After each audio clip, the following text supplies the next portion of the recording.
Tonight on Naperville Sports Weekly, the girls basketball sectional semifinals are set, and we have our final regular season highlights for the winter sports season. Hello and welcome to another episode of NSW. I'm your host, Joe Kennedy. Our girls basketball teams competed in regionals this week, with Waubonsie Valley entering as a 2 seed after an undefeated season in DVC play. Let's head to Oswego East to see if the Warriors can stay dancing.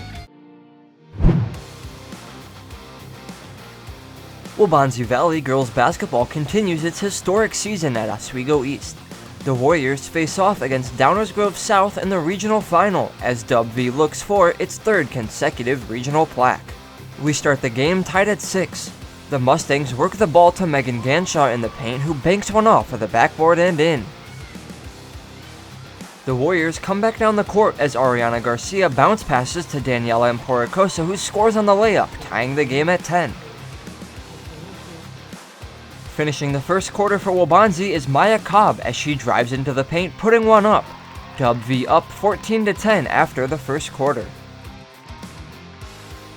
Waubonsie starts the second quarter with the ball. Hannah Lobb works past a defender before scoring off the backboard. Warriors now up 18-11. Downers Grove not going away.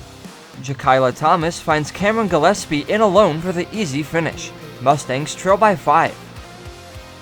Dying seconds of the half now as Ariana Garcia steals the ball away at half court before shooting from distance, and she nails the shot right at the buzzer. That gives the Warriors a 25-17 lead at halftime. Waubonsie starts the second half on the front foot. Lily Newton gets the ball in the paint as she works through the Mustang defense for the layup. W still with the ball.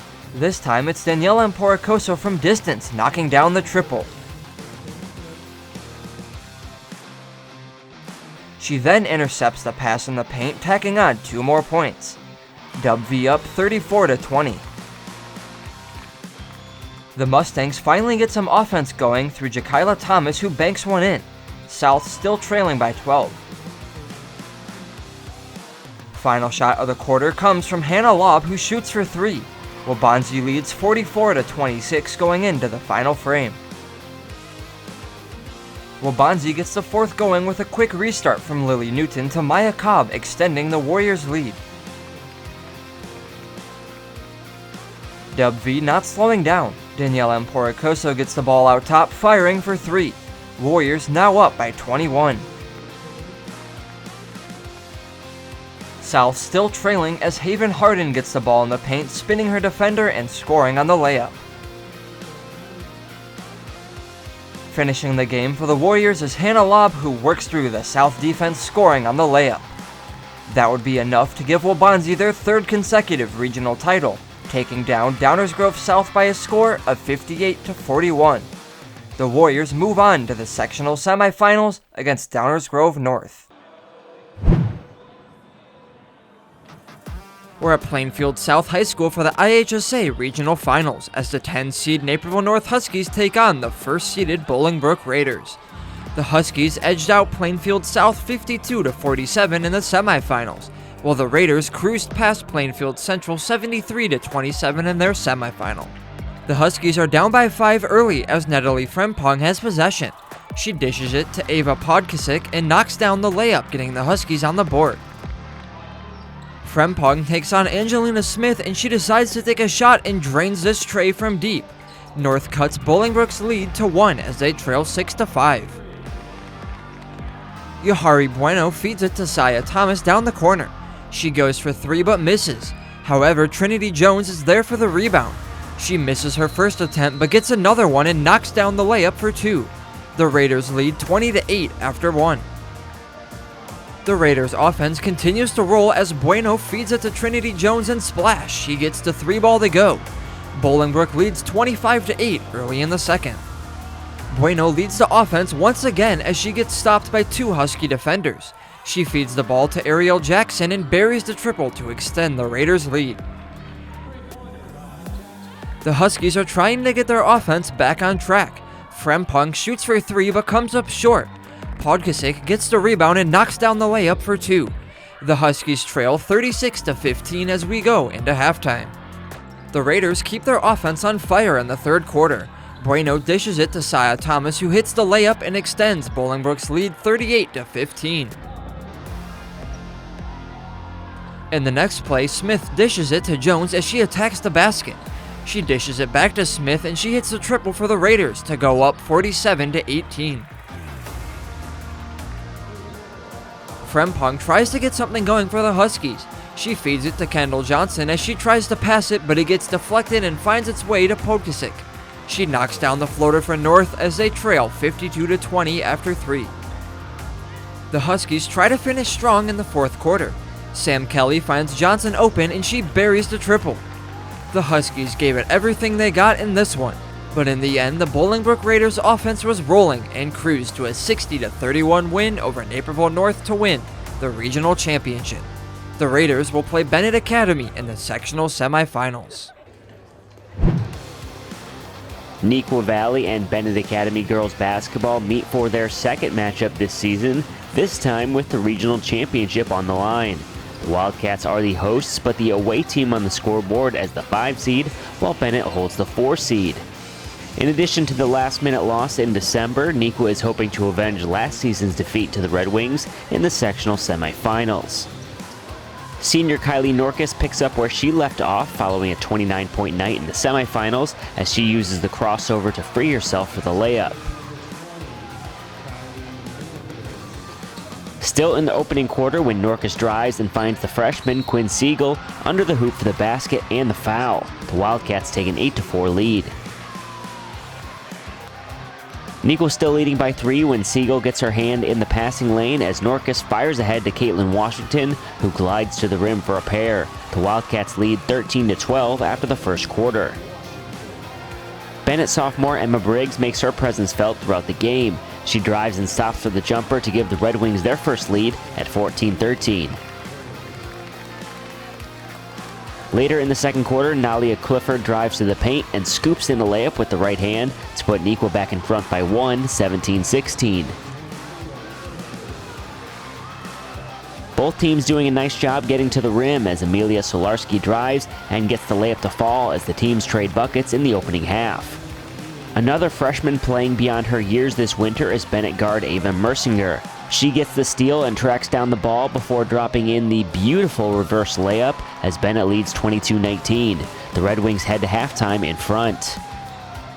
Great ball movement from Neuqua to start the second half. Siegel passes to Kylie Norkus, who finds an open Nalia Clifford, who buries the 3 as the Wildcats retake the lead 23-22. Bennett answers back as Briggs feeds a cutting Shannon Early. The All-State lacrosse player puts Bennett back in front. Still in the third as Neuqua leads by 3. Quinn Siegel goes around the defense and puts in 2 more as the Wildcats match their largest lead of the night with a 29-24 advantage. The action continues at a fast pace after a Maggie Solarski 3. Kylie Norkus drives and hits the tough layup. Bennett quickly gets the ball back up court, and Maggie Solarski drills another triple from the corner as the Red Wings trail by just 2.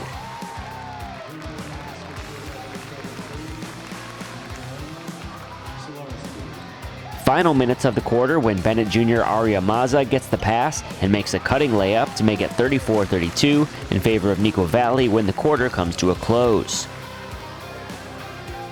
Early in the fourth quarter, Bennett trails by 4, but not for long. Ava Mersinger drives baseline and gets the short floater to drop to make it 38-36 Neuqua. The Red Wings bring the pressure defensively and eventually force a steal. Amelia Solarski dribbles up court and buries the pull-up 3 to put the Wings in front 39-38. Bennett looking to build momentum. Mersinger with a dazzling fake on the crossover as she finds Emma Briggs for the layup under the basket as the Red Wings take a 43-38 lead with under 3 minutes to play. Neuqua turns to senior Zoe Navarro, who drives to her right and gets the layup to go as the Wildcats trail 43-40. Nearing 2 minutes left, Mersinger centers a pass to Briggs, who turns and fires the open 18-footer, and she buries it. A career-high 16 points on the night for Briggs as Bennett goes up 5, 45-40. The Wildcats are desperate for some offense as time dwindles down. Caitlin Washington draws 2 defenders, and she looks for Navarro, who sinks the clutch three-pointer and draws the foul. Navarro hits the free throw, and it's 45-44 with a minute to play. After each team forces a turnover, Aria Maza hits a pair of free throws with under 10 seconds left to make it a 3-point game. The Wildcats push the ball up court where Quinn Siegel launches the 3 to tie the game, but it's just off target. Bennett gets the rebound and survives the tough test from Neuqua Valley to win the regional championship 47-44. It's the 14th regional title in the past 15 seasons for Bennett, who advanced to face the number 1 seed Bolingbrook in the sectional semifinals at Oswego. After 20 years on the sideline, one local basketball coach will lead his team out for the final time. We'll have more on the veteran coach retiring after the break. It's a robotic money expert. Clever. How do I start a savings habit? Famous cabbage. Savings habit. Shaving rabbits. Tech can make life simpler, but when it comes to savings habits, nothing's as simple as BMO. A BMO savings account helps you build the habit with a cash reward every month you save. Cash reward. Ingenious. Sardine fest. This year's top prize goes to BMO. I'm just in it for the saving, but it's nice to be recognized. The Naperville Police Department needs your help to solve crime and bring offenders to justice. When you submit tips to Naperville Crime Stoppers, you help keep our city one of the safest in the nation. Tips to Naperville Crime Stoppers have helped solve hundreds of crimes and recover over $7 million in drugs, property, and cash. Remember, tipsters remain anonymous and receive cash rewards up to $1,000 if their tips lead to an arrest. Call the tip line at 630-420-6006. You may have that one piece of information that solves the crime.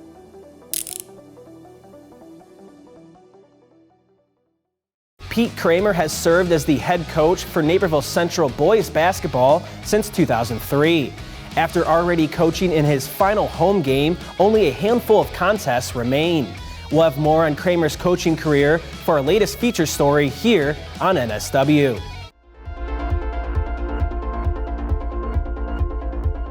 Naperville Central boys basketball coach Pete Kramer has spent almost his entire coaching career on the Red Hawks sidelines, but this season will be his last. Last year and then the beginning of this year, I just realized that, you know what, it's my time. It's my time to move on. This place has been great. It's been a great job for my whole working career. After graduating from the University of Iowa in 1988, Kramer began teaching and coaching the sophomore team at Iowa City High School. 3 years later, he was offered the sophomore job at Naperville Central, a position he held for over a decade before eventually being named head coach of the Red and White in 2003. Before he was a coach, Kramer was setting records as a player at Columbus Catholic in Waterloo, Iowa. His basketball worlds collided this winter when the Red Hawks traveled to Waterloo, where they defeated his alma mater 64-47. My name was in the gym. I didn't even know it, but they pointed it out to me that I had the best three-point percentage in a career, 44%. So that was kind of funny. The kids were like, "Coach, you could shoot." I'm like, "Yeah, I could shoot." You want to cover that kid? Who's going to cover him? Kramer always brought the energy on the sidelines. Chris Conway, a 2020 grad and current forward at Oakland University, met the Red Hawk coach in elementary school when playing with his son, Aiden. And at that time, I thought he was a super chill dude, great guy. And then when I went to the high school games, I saw he had a different side. He'd get intense, he'd get after it a little bit. Still a great guy, but I didn't know he had that, fire in him. But once I got to high school my freshman year, he made me feel welcome right away. He kind of helped lay out a plan for what he thought I could be as a player, and I really appreciated that. That intensity helped Kramer become the second winningest coach in Naperville Central history with 331 wins, only behind his mentor and predecessor, Bob Sturr, with 347. He was like a second father to me, just a great man, and learned a ton from him. The patience that Coach Sturr had, I wanted to try to soak that up because I was a little bit more of a fiery coach. Kramer fit into the role of leading the varsity roster in no time. In just his second year as head coach in 2004-2005, Kramer led the 10th-seeded Redhawks to an upset win over number 1 seed Neuqua Valley in the regional finals. The Redhawks won the sectional championship over Batavia before falling in the super sectionals to Downers Grove South, just 1 game shy of state. Perhaps the biggest what if in Kramer's career came in 2020. In mid-March, a red-hot Naperville Central was scheduled to take on Lake Park in the sectional final. Unfortunately, just like the rest of the world, the season shut down due to the COVID-19 pandemic. Just an unbelievable run, and the path looked really good for us.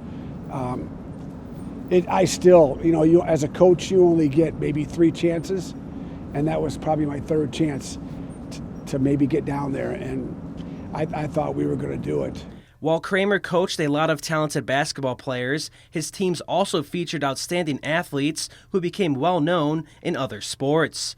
That includes the likes of Super Bowl champion tight end Cameron Brate, college football standout quarterback Peyton Thorne, and MLB Gold Glove finalist Nicky Lopez. He meant a lot to me. He believed in me. In high school I wasn't the biggest. I still am not, but I wasn't the biggest or the strongest. But he put me in there, every single game.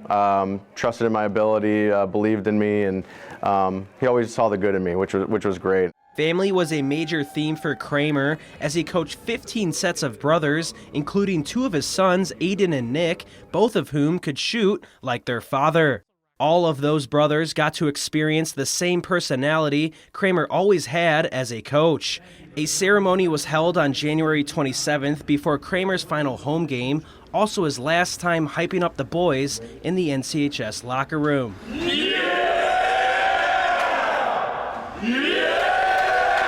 He's been doing that forever. You come in there and everyone's kind of quiet. Some people are nervous. Some people are just sitting there.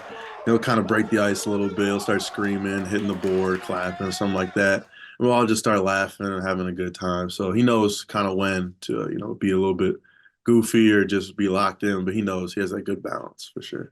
Kramer will now coach his final postseason run when the Redhawks take on Oswego on Monday, February 19th. Kramer isn't quite sure what he will do next, but he will always remember the kids at NCHS. Everybody talks about how good the school is academically and everything else, but I always tell the kids, this school is good. It's because of the kids. The kids make the school good. So do the teachers, so do the coaches, so does the administration, but you got to have good kids. For Naperville Sports Weekly, I'm Joe Kennedy. When we return, let's head to the pool as the sectional boys swimming and diving championships were held over the weekend. In these complicated times, local news has never been more important. DailyHerald.com lets you stay connected to your community, wherever you are. Stay in the know at home or on the go with NCTV 17 News Update. This quick recap of everything happening in and around town will be delivered straight to your email inbox for free. Sign up today.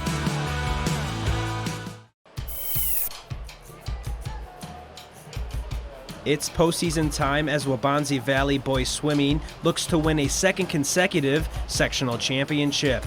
Today's meet is at Mattia Valley High School, and all 6 Naperville area teams are competing. Naperville North recently squeezed past Waubonsie to win the DVC, while teams like Marmion and Oswego Co-op are ready to fight for a spot at state. Let's start with a 200-yard medley relay, and it's a close one between Waubonsie in lane 3, Naperville North in lane 5, and Marmion in lane 6. Coming to the finish, the cadets team of Evan Conti, Braden Kappen, Dan Ganitis, and Braden Hagel get the win with a time of 1 minute and 32.11 seconds. Let's go to the shortest race of the day, the 50-yard free. This one is neck and neck throughout, but watch Waubonsie's Alex Schwartz in lane 4 and the North duo of Elvin Ang in lane 2 and Jonathan Wang in lane 5. It's Schwartz who wins, and Bennett Academy's Jacob Eucnis, who swam in the heat before, gets second by 1/10 of a second. The Husky duo rounds out the top 4. Now at the 100-yard butterfly, this one sees Ganitis of Marmion taking it home in lane 6 with a time of 49.73 seconds. Wabanzi's Tyler Bardick finishes just under a second behind, and Tanner Stumpenhorst of Oswego gets third. We'll dive into the 200-yard freestyle relay with Bennett, Oswego, Wabanzi, North, Central, and Neuqua in lanes 2 through 7, respectively. Naperville Central's team of Max Goach, Patrick Stern, Aaron Hunter, and James Behrens in the Silver Caps get the win with a time of 1 minute and 24.87 seconds. North and Wabanzi round out the top 3, and it's the second win for Goach after taking first in the 100-yard free. The 100-yard breaststroke is getting started, and this one is dominated by DVC swimmers. Coming in first is Kian Lamb with a time of 56.11 seconds, finishing just 0.25 seconds ahead of Wang from North in second. Nathan Hewen gets third for Dub B, while Mason Hoffman of North and Braden Muir of Neuqua round out the top 5.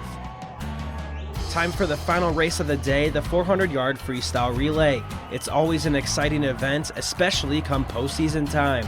The same Marmion relay squad that won the 200-yard medley relay gets first place, followed by Oswego in second.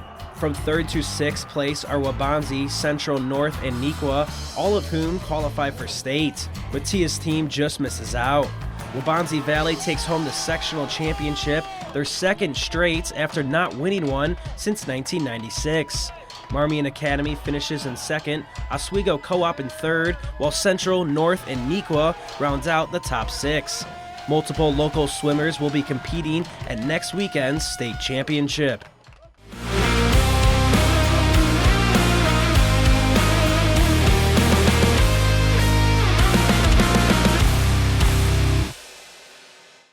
We go to the basketball court for this week's Girls Play of the Week. Wabanzi Valley's Ariana Garcia has been a key factor in the Warriors' historic season so far. Wabanzi Valley took on Downers Grove South in the regional finals at Oswego East. With just seconds remaining in the first half, Garcia steals the ball away at midcourt before throwing one up from distance, nailing the three-point buzzer beater. Let's take another look at the impressive shot from the sophomore that earned her this week's Girls Play of the Week. We'll check in on our local hockey teams with the Blackhawk Cup getting underway as both Bennett Academy and the Warriors Hockey Club hit the ice. It's a robotic money expert. Clever. How do I start a savings habit? Famous cabbage. Savings habit. Shaving rabbits. Tech can make life simpler, but when it comes to savings habits, nothing's as simple as BMO. A BMO savings account helps you build the habit with a cash reward every month you save. Cash reward. Ingenious. Sardine fest. This year's top prize goes to BMO. I'm just in it for the saving, but it's nice to be recognized. BMO.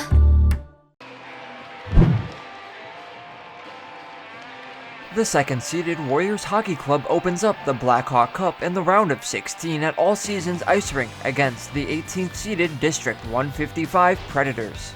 Not even 10 seconds in, Evan Ziegler stick handles into the zone, rounding the goalie for the easy finish. The Warriors take an early lead. Just under a minute later, Ziegler carries the puck in again before dropping it off to Joe Pianowski, who shoots and scores, glove side. Warriors now up 2. The Warriors are on a power play now.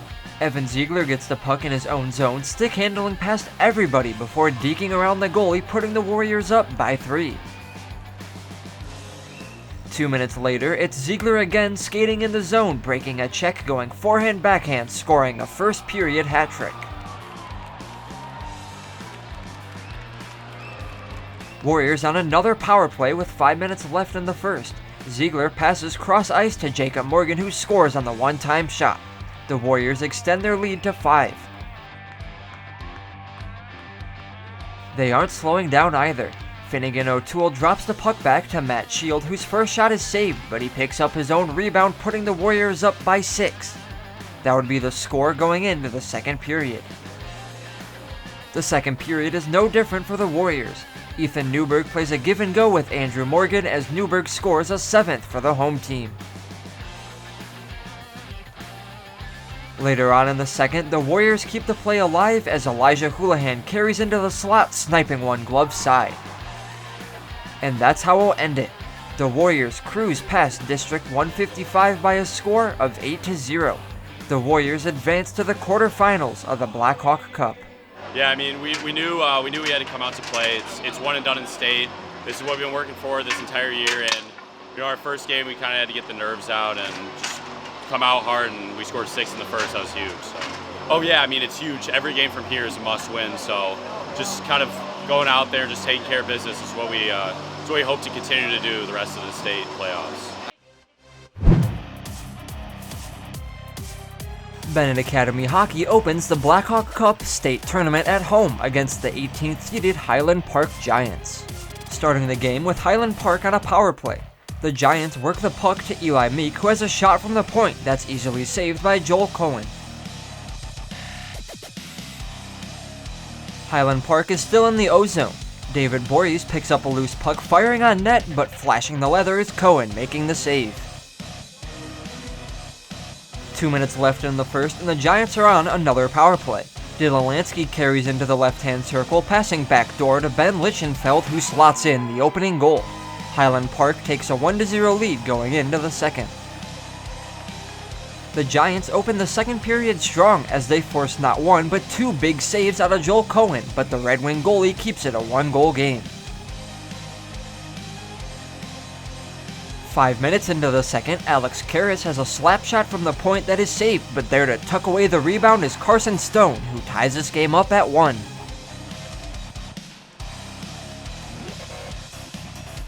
Highland Park has the last good look of the period. Alex Schneiderman has a shot that is fought off by Cohen, who then makes a point-blank stop on David Borges. We head into the third period, all tied at 1. Starting the third period on the front foot is Bennett. The Red Wings work the puck to Jeremy DeWilkins, who takes a shot, but it's soaked up by Alfred Kaplan. Red Wings are on a power play now. Hudson Schley skates into the left-hand circle, taking a hard wrist shot that is caught by the glove of Kaplan. Bennett still pushing for the go-ahead goal. Carson Stone skates in over the blue line, toe-dragging around a defender, putting a backhand shot on net, but he's also denied by Kaplan. Just under 3 minutes to play in the third. Jeremy DeWilkins has a shot from the right circle that is tipped out in front by Hudson Schley and into the back of the net. The Red Wings take a 2-1 lead.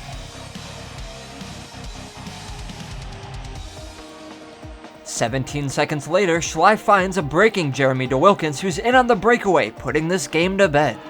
2 late goals from Bennett Academy gives the Red Wings the 3-1 win over Highland Park. Bennett will play either OPRF or Loyola Gold in the round of 16.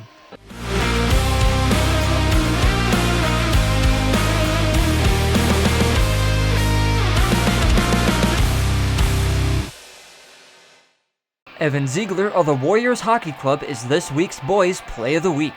The Metea Valley senior is one of the top scorers in the state as he continues to shine in the postseason. The Warriors took on District 155 in the round of 16 of the Blackhawk Cup. Ziegler got things underway, scoring just 10 seconds in. A couple of minutes later, the captain shows off his stick-handling abilities, scoring a quick second. It doesn't take him long to score a third, giving him the first period hat trick, helping the Warriors to the 8-0 win. That closes today's show. Make sure to tune in again next week with postseason coverage intensifying. You can find our past highlights, feature stories, and community sports on nctv17.org and our NCTV17 Sports YouTube channel. You can also find us on social media at NCTV17 on Facebook, Twitter, and Instagram. For Naperville Sports Weekly, I'm Joe Kennedy.